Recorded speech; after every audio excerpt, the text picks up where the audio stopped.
Voici la maison que nous t'avons bâtie, où tu habiteras éternellement. Voici le sanctuaire de ta gloire, où tu siégeras éternellement. Voici la demeure de ta présence, où tu nous bénis abondamment. Que de ce soit jour et nuit, ouvert sur cette maison, où siégera ta gloire. C'est ici ton trône de grâce, où les anges et les hommes se rencontreront pour célébrer. Nous invitons les présidents Marcel Loukoji à prendre la place pour nous livrer les messages. Que Dieu vous bénisse, président.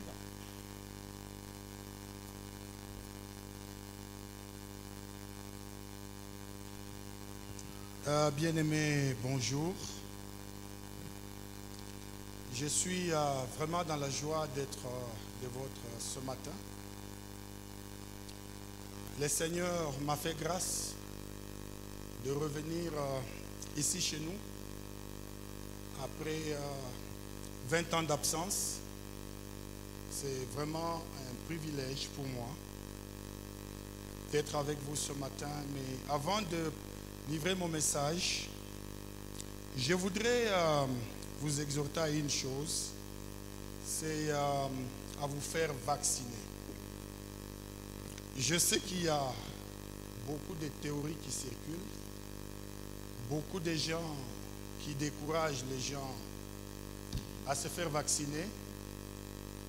Tout cela n'est pas vrai. Je suis en train de suivre l'histoire du vaccin de très près. Les vaccins qu'on vous envoie ici et que beaucoup de gens, malheureusement, découragent les autres à prendre, coûtent beaucoup d'argent. Que les autres envoient, ce sont en fait des intellectuels américains qui se soucient au nom de l'humanité, de nous autres, les Africains. Ils disent, nous recevons ce vaccin, mais qu'est-ce que nous pouvons faire au nom de l'humanité pour les autres au travers le monde? Ils financent beaucoup d'argent pour ce vaccin. Les gens découragent les autres en disant, il y a la coagulation de sang. J'aimerais vous dire que, en ce qui concerne cela, la probabilité est de 4 sur 1 million. C'est-à-dire, si vous mettez 1 million de gens qui prennent le vaccin, probablement 4 personnes vont connaître cette coagulation de sang. Maintenant, la vraie question qu'il faut poser, est-ce qu'il faut sacrifier le 96 600, quelque chose comme ça. 999 600.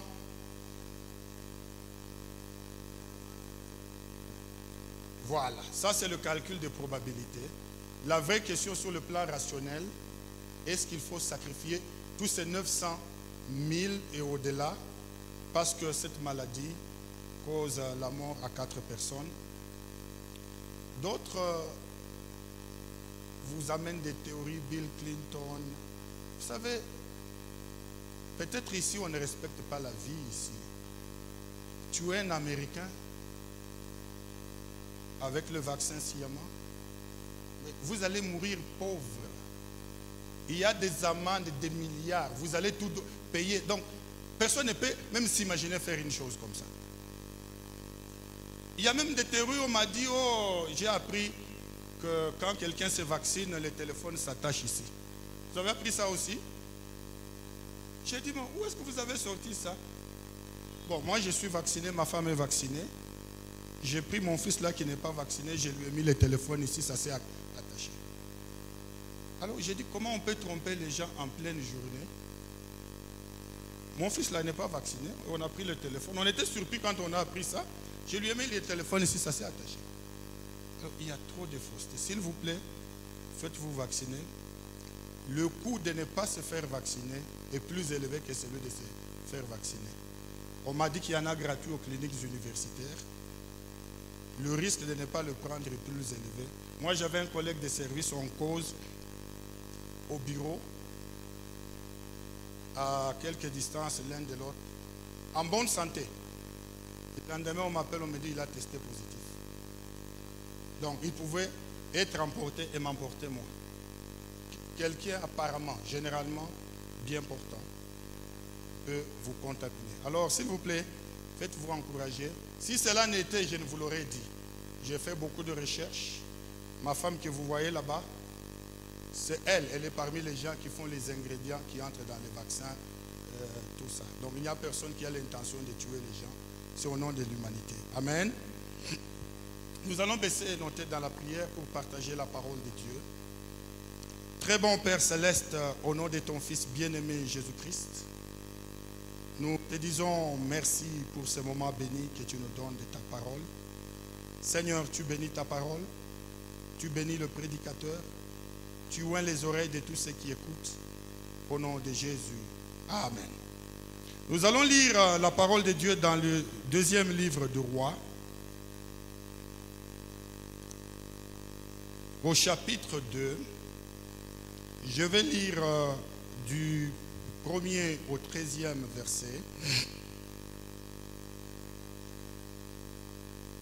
Lorsque l'Éternel fit monter Élie au ciel dans un tourbillon,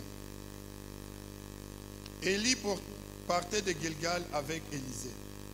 Élie dit à Élisée, si tu vas rester ici, car l'Éternel m'envoie jusqu'à Bethel. Élisée répondit, l'Éternel est vivant et ton âme est vivante, je ne t'abandonnerai pas. Ils descendirent à Bethel. Le fils des prophètes qui était à Bethel sortit vers Élie, Élisée, et lui dit, sais-tu que l'Éternel enlève aujourd'hui ton Seigneur au-dessus de ta tête? Il répondit, je le sais aussi, taisez-vous. Élie lui dit, Élisée, tu vas rester ici, car l'Éternel m'envoie à Jéricho. Il répondit, l'Éternel est vivant et ton âme est vivante, je ne t'abandonnerai pas. Ils arrivèrent à Jéricho. Les fils des prophètes qui étaient à Jéricho s'approchèrent d'Élisée et lui dirent, sais-tu que l'Éternel enlève aujourd'hui ton Seigneur au-dessus de ta tête? Il répondit, je le sais aussi, taisez-vous. Élie lui dit, tu vas rester ici, car l'Éternel m'envoie au Jourdain. Il répondit, l'Éternel est vivant, ton âme est vivante, je ne t'abandonnerai pas. Ils poursuivirent tous deux leur chemin. 50 hommes d'entre les fils des prophètes arrivèrent et s'arrêtèrent vis-à-vis à quelque distance, et eux deux s'arrêtèrent au bord du Jourdain. Alors Élie prit son manteau, le roula, en frappa les eaux qui se séparèrent çà et là, et ils passèrent tous deux à sec. Lorsqu'ils eurent passé, Élie dit à Élisée, demande-moi ce que tu veux que je fasse pour toi, avant que je sois enlevé d'avec toi. Élisée répondit, qu'il aille sur moi, je te prie, une double part de ton esprit. Élie dit, tu demandes une chose difficile, mais si tu me vois pendant que je serai enlevé d'auprès de toi, cela t'arrivera ainsi, sinon cela n'arrivera pas. Comme il continuait à marcher en parlant, voici qu'un char de feu et que des chevaux de feu les séparèrent l'un de l'autre. Alors Élie monta au ciel dans un tourbillon. Élisée regardait et criait, mon père, char d'Israël et sa cavalerie. Puis il ne le vit plus. Saisissant alors ses vêtements, il les déchira en 2 morceaux et ramassa le morceau qu'Élie avait laissé tomber. Puis il retourna et s'arrêta au bord du Jourdain. Amen. Nous allons lire dans l'évangile de Jean au chapitre 5.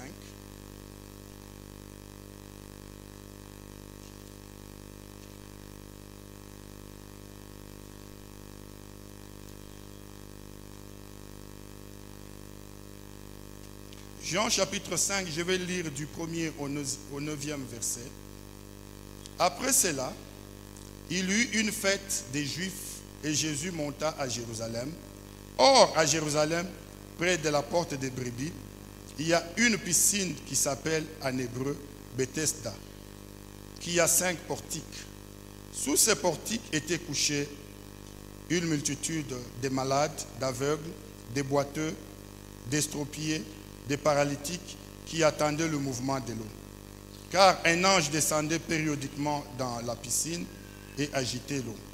Et celui qui descendait le premier après que l'eau ait été agitée était guéri, quelle que soit sa maladie. Là se trouvait un homme malade depuis 38 ans. Jésus le vit couché, sachant qu'il était déjà là depuis longtemps, lui dit, veux-tu retrouver la santé?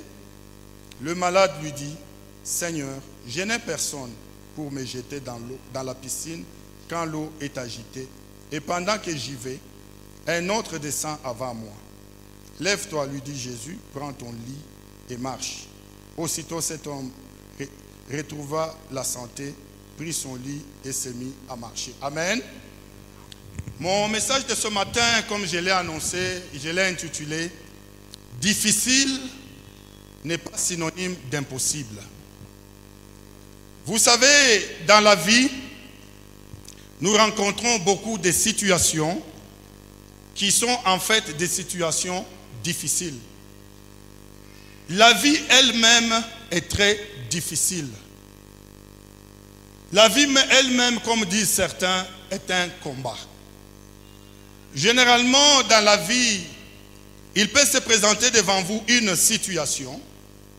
Quand vous regardez, vous vous rendez compte que cette situation est totalement impossible. Mais ce matin, quand nous lisons dans la parole de Dieu, nous voyons un homme de Dieu expérimenté, un entraîneur spirituel à qui on adresse une demande. Quand il examine la nature de la demande, il trouve que c'est une demande difficile. Normalement, Élie devait dire à Élisée, tu demandes une chose impossible.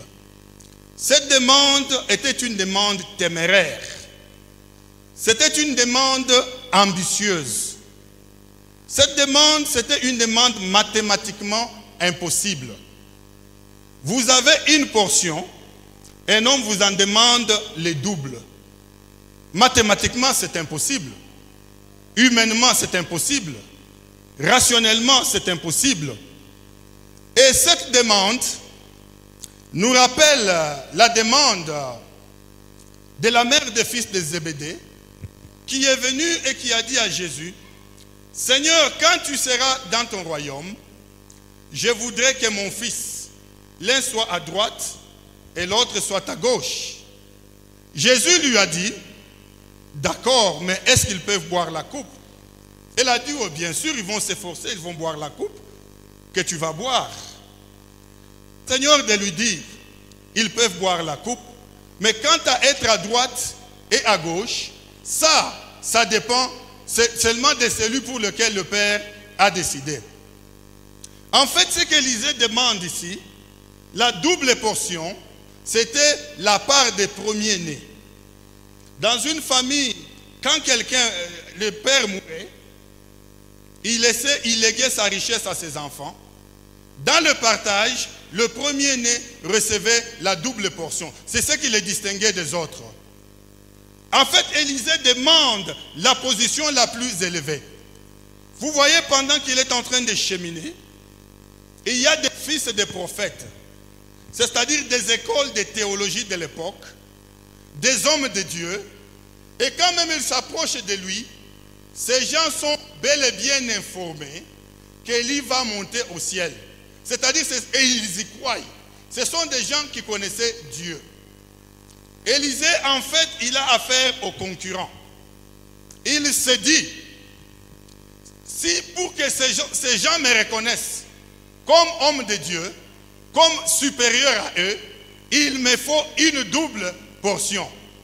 Donc la position la plus élevée, c'est la position dans laquelle Dieu seul décide de mettre un être humain. Normalement, Élie devait dire à Élisée, tu demandes une chose impossible parce que ce n'est pas à moi de faire. Mais Élie, c'est un entraîneur spirituel. Dans la bouche d'Élie, il n'y avait jamais le mot impossible. Cet homme a vu descendre du ciel le feu et du même ciel de l'eau. Il savait que des choses apparemment contradictoires et impossibles peuvent descendre du même ciel. Alors il dit à Élisée, si tu me vois quand je serai en train de monter, cela sera possible. En fait, il lui demande de dériver son regard vers celui-là même qui est capable de lui donner la position qu'il demandait. Cette position ne pouvait être octroyée que par celui qui est au ciel. Mais il lui dit aussi une autre chose, c'est de se focaliser sur la chose demandée. Quand vous avez le focus sur votre demande, vous avez l'attention soutenue sur votre demande, vous ne cherchez que cela. On peut voir ce focus dans le chef des enfants d'Israël quant à Jérusalem. Vous allez entendre quand vous lisez le psaume 137, ils disent, si je t'oublie Jérusalem, que ma droite m'oublie, que ma langue s'attache à mon palais. Quand ils prononcent ces paroles, ils sont dans la captivité. Mais ils font de Jérusalem l'objet, le focus, l'attention principale, la raison même de vivre. Quand les enfants d'Israël priaient à Babylone, ils se retournaient vers l'Est, c'est-à-dire vers les terres d'Israël, c'est-à-dire vers Jérusalem. Quand ils célébraient la Pâque, à la fin de la fête, chacun serre la main à son frère et lui dit, à l'an prochain et à Jérusalem. Mais il a vu son père mourir dire la même chose. Il a vu son grand-père mourir dire la même chose. Mais lui, il fait de Jérusalem, il continue à faire de cela son focus. Quand une femme perdait son enfant, on ne la consolait pas elle. On consolait Jérusalem. Donc Jérusalem était même l'objet de vivre, la raison de vivre. Et vous savez quoi aujourd'hui? Ils sont à Jérusalem. Ça c'est le focus. On leur a même offert autre chose. À un moment donné, après la Deuxième Guerre mondiale, on leur avait même demandé de leur donner des portions de terre en Ouganda. Ils ont dit, comme on dit en anglais, no but no thanks. C'est-à-dire, merci, mais non. Parce que pour eux, c'est Jérusalem ou rien. Ça, c'est le focus. Ça, c'est l'attention soutenue sur l'objet de votre désir. Vous savez, moi, j'étais obsédé par un verset quand je grandissais dans ma jeunesse. C'est le psaume 113. Qui est comme l'Éternel notre Dieu? Lui qui a sa demeure en haut et il baisse le regard sur la terre. De la poussière, il retire les malheureux.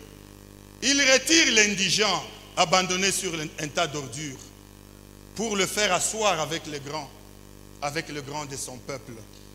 À la femme privée de maisonnée, il en fait une mère heureuse. Alléluia, vive l'Éternel, dit le psaume. J'étais tellement obsédé que les gens que j'appelle les faiseurs de bruit, comme ceux qui étaient en train de parler à Élisée, ils pensent toujours qu'ils connaissent mieux que toi.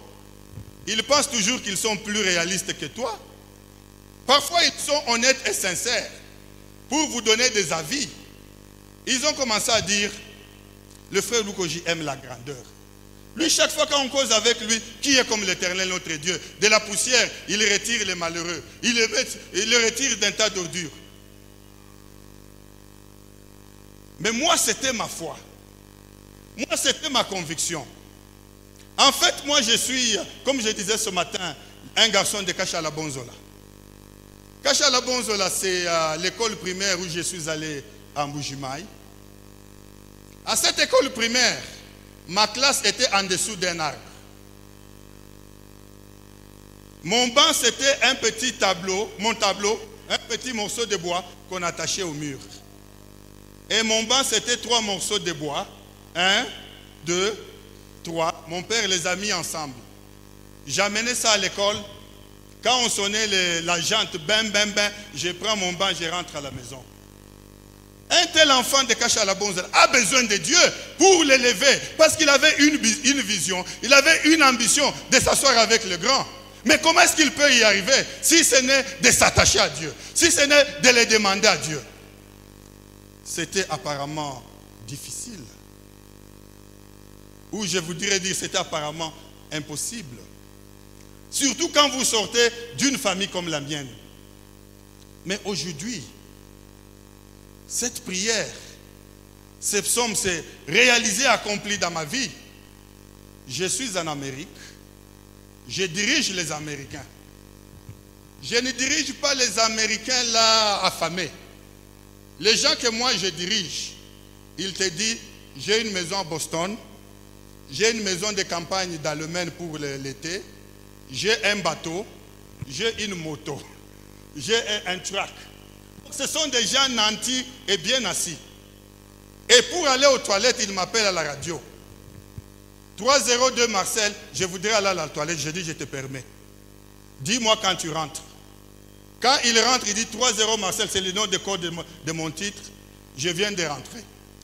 L'aéroport de Boston est sous mon contrôle. Les aéroports américains, je suis désolé de le dire, ce n'est pas comme l'ONU. L'aéroport américain, c'est toute une ville. Les policiers, les pompiers, tous ces gens-là se réfèrent à moi. Quand vous entrez dans l'aéroport, vous êtes sous ma responsabilité. Tout ce qui arrive dans la partie qu'on appelle landside, il y a la partie field side où les avions descendent, mais moi je suis dans la partie terrestre. Qui peut faire ça? Si ce n'est l'Éternel, si ce n'est pas ce Dieu qui exauce la prière de cet enfant de Kashala-Bonzola, qui comprend qu'il doit l'élever et le faire asseoir avec les grands. J'ai trouvé des gens dans cette entreprise-là. Les gens qui m'ont accueilli, les gens qui m'ont formé, et qui veulent que je sois leur chef. Quand je travaille ailleurs, ils disent, mais Marcel, pourquoi tu ne viens pas de ce côté pour travailler avec nous? Pourquoi tu ne nous aimes pas? Ils me disent, envoie-moi. J'ai trouvé un homme qui était là, quand moi j'étais à Kashala-Bonzola, dans les années 73. Il me dit, je suis content que tu sois mon chef. Je suis content que tu es là et que tu m'envoies. Qui peut faire ça si ce n'est Dieu? Qui peut faire ça si ce n'est l'Éternel notre Dieu?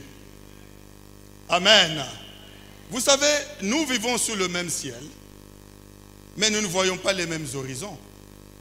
Quand tu regardes à l'horizon, ce que tu vois là comme la voûte du ciel, ce n'est pas la fin. Ça, c'est la fin de tes regards à toi. En fait, ça continue. Je suis allé chez mon ophtalmologue.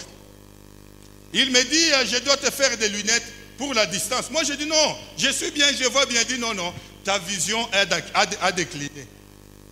Chaque année, tous les 2 ans quand je pars, la dame change mes lunettes.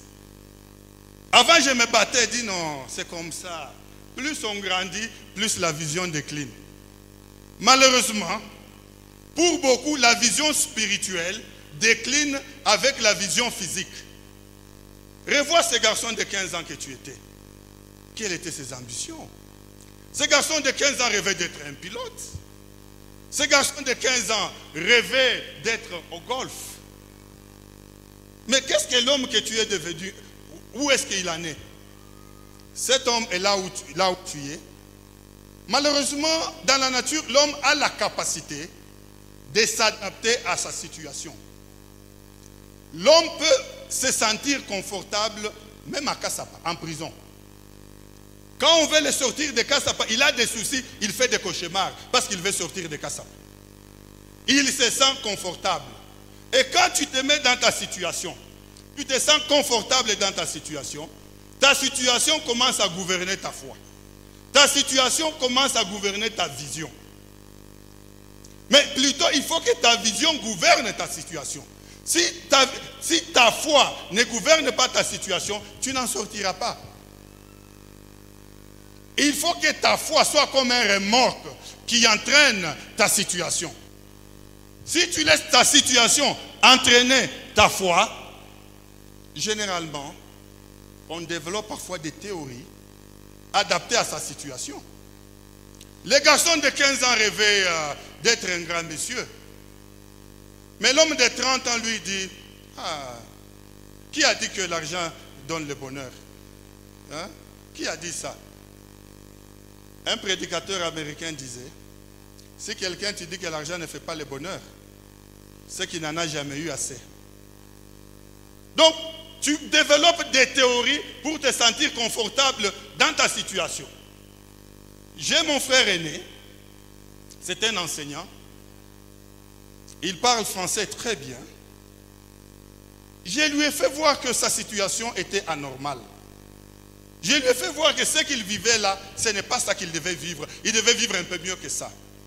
Il m'a insulté en bon français. Il m'a dit, tu as un esprit étroit et borné. Et il m'a renvoyé à ma Bible. Il a dit, relis bien ta Bible. N'est-il pas écrit que le malheur atteint souvent les justes? Point trait. Il oublie qu'il y a une autre portion de ce verset-là qui dit, mais l'Éternel l'en délivre toujours. Sa foi, avec sa situation, a commencé à contrôler sa foi. Et il a laissé sa situation diriger sa foi, au lieu de laisser sa foi diriger sa situation. Amen. Moi qui vous parle, je suis un enfant de cette ville. Je grandis dans cette ville. Je connais les réalités de cette ville. À un moment donné, j'ai demandé à Dieu que désormais, Seigneur, je ne vais plus porter les habits d'un combo. Je ne vais pas vous mépriser ou dire du mal de vous si vous les portez. Moi aussi, je les portais. Mais vous savez, les habits d'un combo ont une mauvaise manière de se désintégrer. C'est comme si on y a mis de l'acide. Quand ça devait se désintégrer, c'est tout. Et généralement, au moment où tu ne t'y attends pas. Un jour, je suis en plein marché de Lunsonga. Je sens seulement le vent. Le vent qui me passe derrière là, d'une manière anormale. Je touche comme ça. Tous les derrière étaient partis. Alors je suis rentré à la maison avec mon cartable comme ça. Imaginez un garçon de 16 ans. À un moment donné, j'ai fait une alliance secrète avec Dieu.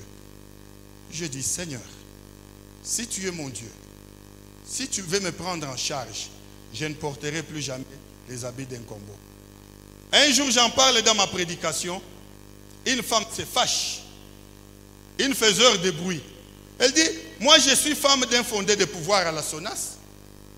J'achète les chemises d'un combo, mon mari porte. Et toi là, tu veux dire que tu ne peux pas porter les habits d'un combo. Elle me dit, viens te repentir devant moi, je te donne l'argent. J'ai dit que ton or et ton argent périssent avec toi. Moi, je vais laisser ma foi entraîner ma situation. Et non pas ma situation entraîner ma foi. Je me souviens, quand il était temps de me marier, à un mois du mariage, c'était sur l'avenue Kassavou-Bouissi, au niveau de Mouepou, que j'ai convaincu ma femme de me marier, ma fiancée de me marier. J'ai dit, ou on se marie, ou on arrête. Moi, je n'entends pas un héritage de mon père. Je n'entends pas quelque chose de quelque part. Je suis dans ma situation et je décide de me marier parce que toi, tu m'aimes et moi, je t'aime. Nous avons décidé de nous marier. Vous savez, à un mois du mariage, nous n'avions ni maison, ni quoi que ce soit. J'habitais chez des frères en Christ. Je n'avais pas de chaise, je n'avais absolument rien que quelqu'un qui se marie à. Mais j'ai fixé la date et nous avons commencé à y travailler. Je me souviens, à 2 semaines du mariage, ma femme et moi, on est allés visiter un oncle à la Kenya. Sur notre chemin de retour, nous avons décidé de nous arrêter au marché de Lunsonga pour choisir les draps. les draps que nous allions utiliser quand nous allons nous marier. Les choses se sont précipitées très vite. Je vous ai dit que je n'avais rien, donc tout était à faire. Moi-même, j'ai découvert la maison où je devais habiter après mon mariage. Donc quand je pars avec ma femme là, c'est ici où j'entre pour habiter. Je n'avais ni lit ni matelas. Toutes ces choses-là sont arrivées dans l'intervalle de ces 1 mois-là. Et je n'avais pas du travail.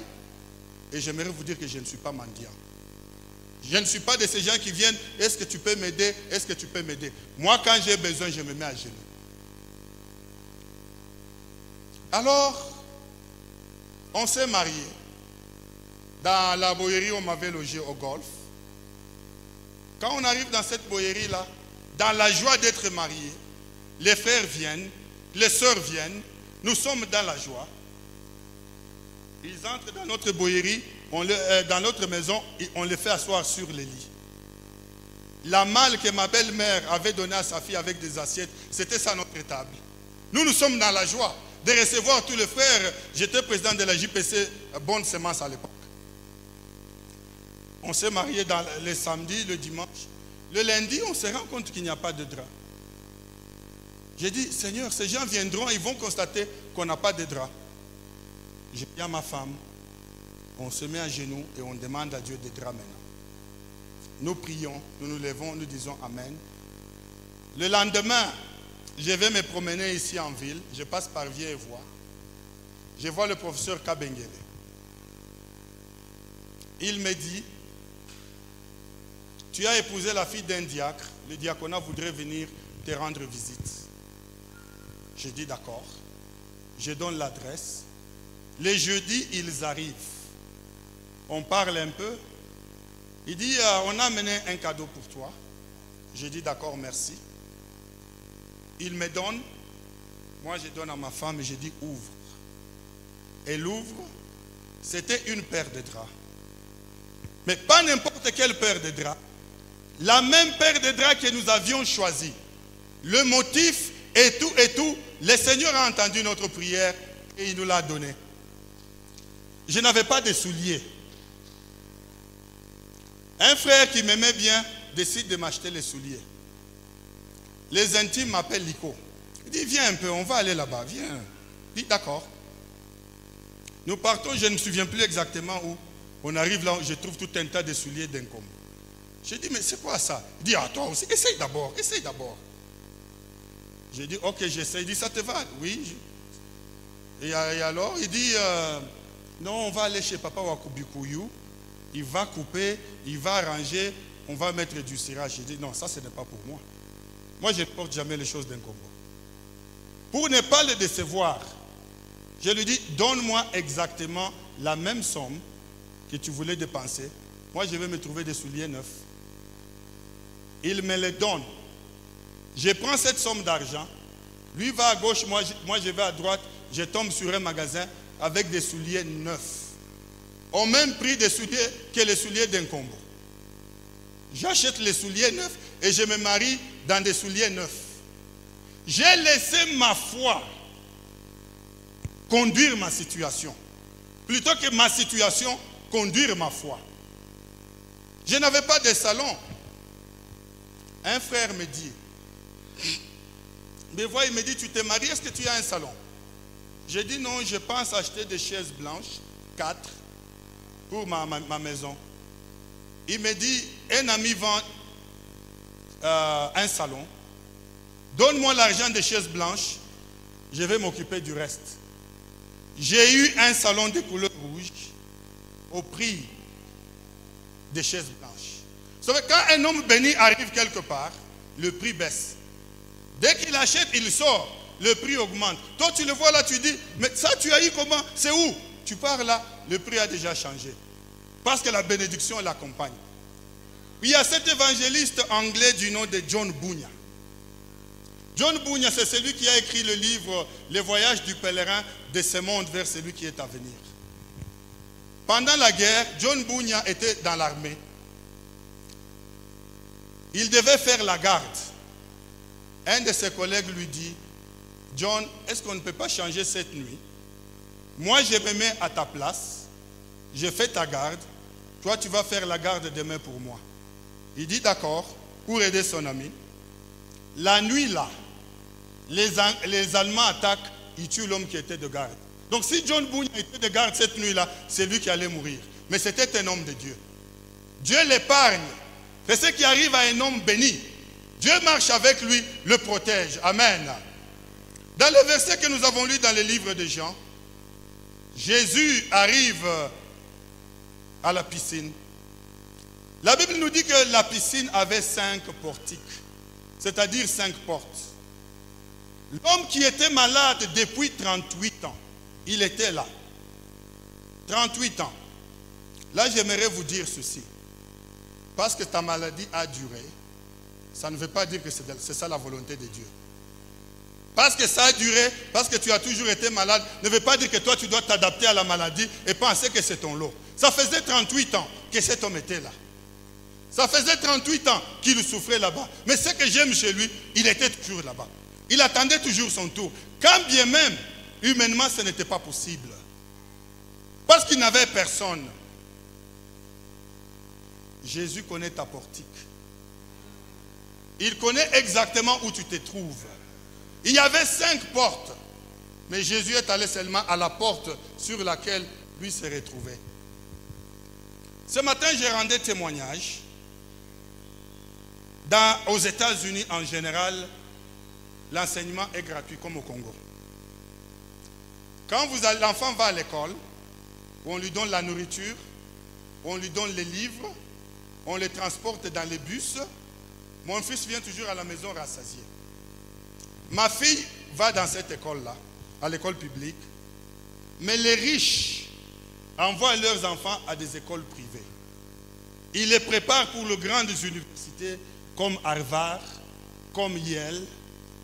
Les Blancs sont intelligents, ils savent que l'esclavage est fini. Mais pour vous maintenir, pour se distinguer de vous et s'offrir certains privilèges, ils vous éliminent par l'argent. Si les Blancs veulent vous chasser d'un quartier, ils augmentent seulement les prix des maisons. On augmente les taxes. Alors tous les pauvres commencent à sortir eux-mêmes. Et puis ils prennent la place. Parce que s'ils viennent avec les bulldozers, on va dire que c'est du racisme. Alors en matière d'éducation, pour entrer dans une université comme Harvard, d'abord les écoles sont triées. Harvard, Yale, Princeton. Il y a 8 universités qu'on appelle les Ivy League. Donc c'est la crème intellectuelle. Vous voyez le beau-fils du président Trump qui est sorti. Il a fait Harvard, Ivy League. Mais pour le privilège seulement d'entrer dans cette école, son père a payé 2 millions de dollars comme don. Non pas pour passer des classes, pour le privilège de mettre ses pieds sur Harvard. Moi, je décide que mon enfant doit être dans cette crème-là. Mais je n'ai pas d'argent. On choisit une école privée chrétienne. On remplit les formalités. Après qu'on ait tout fait, on m'envoie la facture. 20 000 dollars. Je regarde la facture. Je commence à prier Dieu. Et on me donne 2 semaines pour m'acquitter, ou quelqu'un qui est sur la liste d'attente va être tiré pour remplacer mon enfant. J'avais un partenaire avec qui je priais. Chaque dimanche, on s'est retrouvés pour chercher la face de Dieu, pour prier Dieu. Cet homme, c'était un Mauritanien. Alors, ce dimanche-là, je l'appelle. Il ne prend pas son téléphone. Quand il me rappelle, c'était pour me dire, bon, je serai à la maison dans 5 minutes. Moi, j'ai dit, je lui en donne encore 5. Comme ça, je vais aller qu'on prie. Mais avant les 5 minutes, j'étends, on toque chez moi. Je n'attendais personne. Pendant que je vais vers la porte pour aller répondre, ma femme prend la dernière lettre qui est venue de l'école. Elle se dit certainement, il n'a pas encore lu celle-ci. Il va penser qu'il a déjà lu. Elle prend, elle met là où moi j'étais assis. Moi, quand je vais à la porte, je trouve mon ami là, avec 2 blancs, un homme et une femme. Je les salue. Dans la culture américaine, les blancs n'introduisent jamais les gens chez eux. Moi, j'ai un voisin, ça fait 16 ans qu'on est voisins. on s'entend bien. Il m'invite à des fêtes dans la cour. Je n'ai jamais été dans sa maison. J'ai dit, oh, venez. Et l'ami me dit, ces gens veulent te rencontrer. Ils m'ont entendu parler de toi, avec toi au téléphone. Ils ont dit, mais qui est ce Marcel? Allons-y le voir. Alors, comme c'était l'homme et la femme, je les mets sur le divan là où moi j'étais assis. Moi, je me retire avec mon ami. On se met dans l'autre chaise. Pendant qu'on commence à causer, l'homme me dit, tiens, tu as un enfant à Boston Trinity. J'ai dit, oui, je voulais envoyer mon enfant. Bon. Sa femme récupère. Elle commence à me consoler. Elle dit, oui, c'est une école difficile. Là-bas, c'est très sélectif pour qu'un enfant entre, je comprends. J'ai dit, non, moi, mon enfant a été accepté. Elle dit, mais alors, pourquoi tu parles sur un ton comme si tu n'étais pas sûr? J'ai dit, il demande 20 000 $ que moi, je n'ai pas. Elle me dit, mais quelle est ta solution? J'ai dit, je suis en train de prier. Elle dit, mais après avoir prié, j'ai dit, non, pour le moment, j'ai prié d'abord.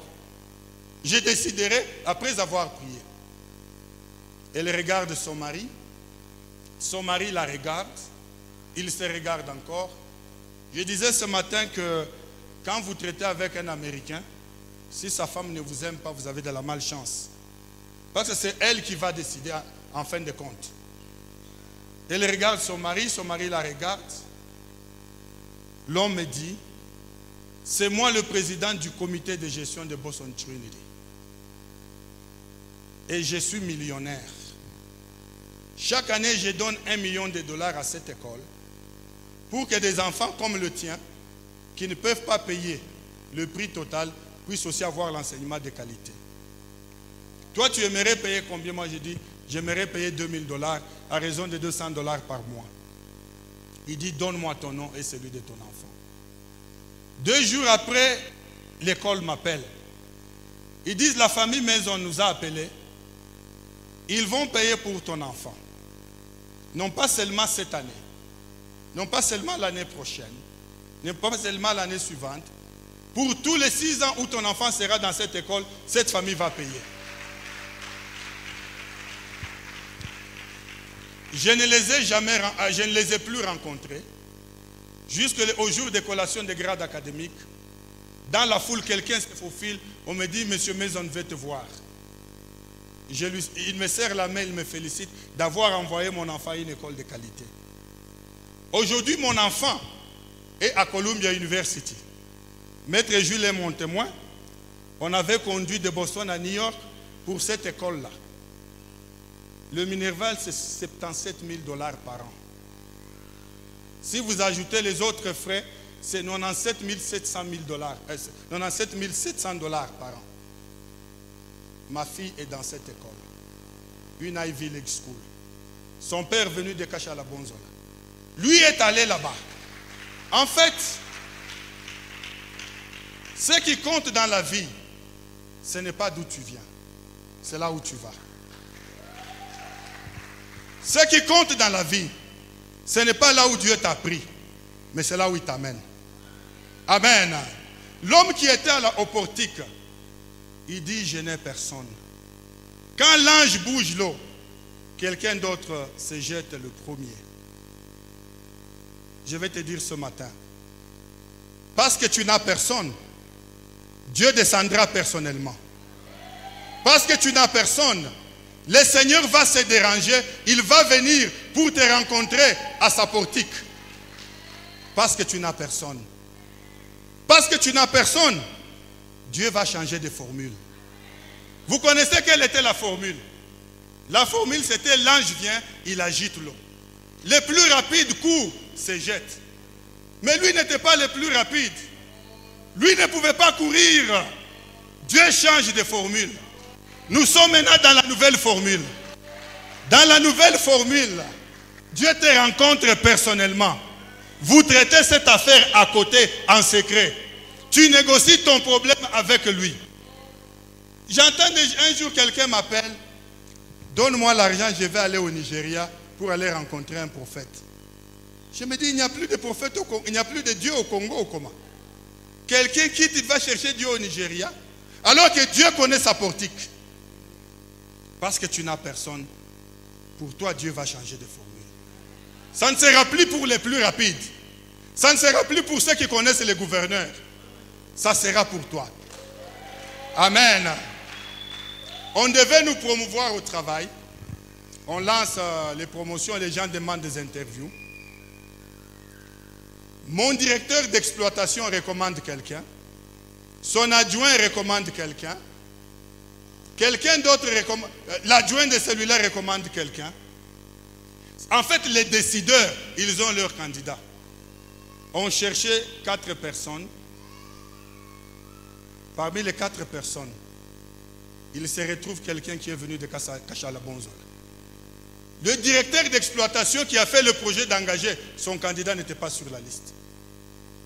Son adjoint, son candidat n'était pas sur la liste. Mon directeur, c'est lui qui signe le document qui dit « Voici les gens que je recommande ». Son candidat n'est pas sur la liste. Moi, je suis sur la liste. Il devait refaire encore pour créer une sorte de mafia pour engager les 3 personnes et se satisfaire. Moi, je suis entré avant. Mais quand on m'appelle, l'homme qui m'a appelé me dit « It was an easy decision ». C'est-à-dire pour toi, c'était une décision facile. Amen. Les Américains, les Blancs, les Italiens, les Irish, c'était une décision difficile. Ils ne sont pas entrés. Laissez-moi spéculer quand j'ai lu ce verset. J'imagine qu'il y avait déjà des listes. Quand l'ange va venir, c'est toi. Quand il va venir encore, c'est Jacob. Quand il va venir encore, c'est Moïse. Mais cet homme n'était pas sur la liste. Mon frère, tu peux ne pas être sur la liste des hommes. Tu peux ne pas être sur la liste des hommes. Tu es sur la liste de Dieu. Et c'est celle-là qui compte. Les listes des hommes, ils peuvent le faire. Et ils ont entendu seulement un cri. Waouh! Quelqu'un a été guéri. Mais l'ange n'est pas venu aujourd'hui. Nous sommes dans la nouvelle formule. La formule de Dieu. Pour ceux qui n'ont personne, il descend personnellement. Il vient les récupérer. Il vient les prendre. Gloire au Seigneur. Ne t'inquiète pas. Moi qui te parle, à 15 ans, on m'a amené chez un postolo. Le postolo m'a regardé. Il a dit, celui-ci, on a mis le caca dans la tête. Il n'y a rien. Est-ce que quand je parle là, vous sentez le caca? Laissez-les prophétiser sur toi. Ce qu'ils disent de toi, ce n'est pas ça ta réalité. D'ailleurs, si quelqu'un te dit qu'on t'ensorcelle, ris devant sa face. S'il te dit pourquoi tu ris, dis-lui ceci. Tu ne m'apprends rien de nouveau. Le monde entier est sous la domination du malin. Ça, ce n'est pas nouveau. Mais nous, nous sommes de Dieu. Laissez les sorciers faire leur travail. Nous, nous faisons les nôtres, qui est de les battre. Nous, nous faisons les nôtres. Nous sommes tous ici sortis des familles, des sorciers. J'en suis sorti. Amen. L'enfant de 15 ans a dit à ma mère, moi que j'étais, a dit à ma mère, quand je suis en classe là, je ne sens pas que je suis le plus bête. Les postes le demandaient de l'huile pour m'enlever le caca. J'ai dit non, je continue avec mon caca, mais la foi en Dieu, aujourd'hui je suis là. Donc ne laisse personne te dire qu'on t'ensorcelle. Quand quelqu'un te dit qu'on t'ensorcelle, il ne t'apprend rien que comme quelqu'un qui viendrait te dire, là, il pleut au mois de novembre. Est-ce que toi tu ne sais pas qu'il pleut au mois de novembre? Quand quelqu'un te dit qu'on t'ensorcelle, toi tu ne sais pas que les sorciers existent. Ils sont là pourquoi? Mais il te rend un mauvais service dans le sens qu'il te retire quelque chose.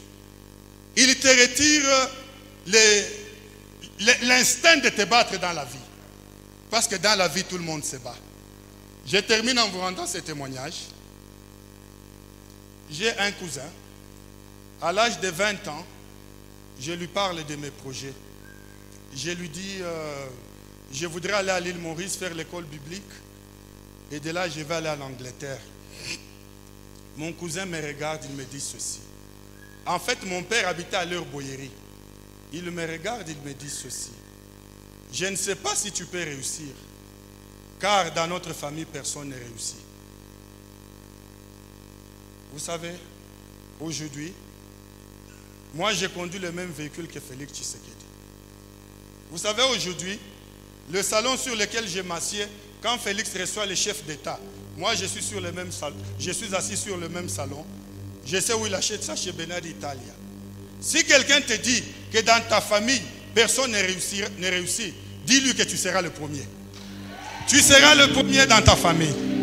C'est toi qui vas entraîner ta famille. C'est toi, quand tu seras le premier, tu vas les sortir de cette situation-là. Il guérit le malade, il ressuscite les morts. Il est vivant pour toujours, il ne change pas. Dieu va faire des miracles, Dieu va faire. Oh, Dieu va faire encore. Oh, Dieu va faire encore. Oh, Dieu va faire encore. Oh, il va faire encore.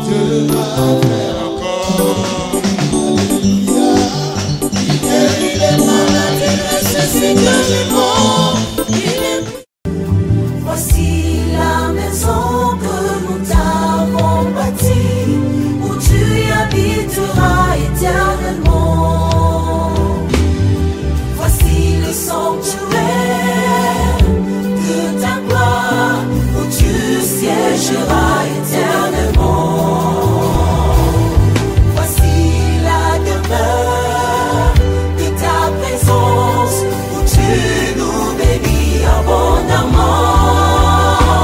Que tes yeux soient jour et nuit ouverts sur cette maison, où siégera ta gloire.